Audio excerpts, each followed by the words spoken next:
বাকি ছিল শুধু শেখ হাসিনা। সে বর্তমানে কোন দেশের নাগরিক? ভারতের নাগরিক। সৃষ্টিকর্তা মহান আল্লাহ তাদেরকে কতটা জিল্লতির জীবন দিয়েছে যে একজন হতে পারে নাই মুসলিম, একজন হতে পারে নাই বাংলাদেশি।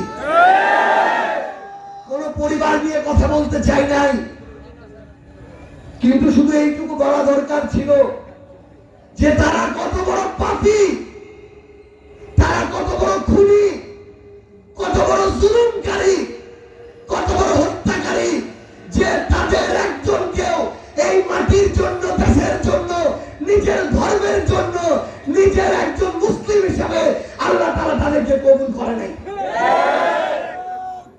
আমি জানি এই উপজেলায় হয়তো ৫-১০টা বিএনপির লোক এই ধরনের ধান্দাবাজি করে, চাঁদাবাজি করে, বিভিন্ন জায়গায় জমি দখলের চেষ্টা করছে, মাদক ব্যবসায়ীদেরকে শেল্টার দিচ্ছে, জমি দখলের পিছন থেকে শেল্টার দিচ্ছে, কিন্তু তার জন্য বাকি হাজার হাজার লোক এই দুর্নাম কেন নিবে?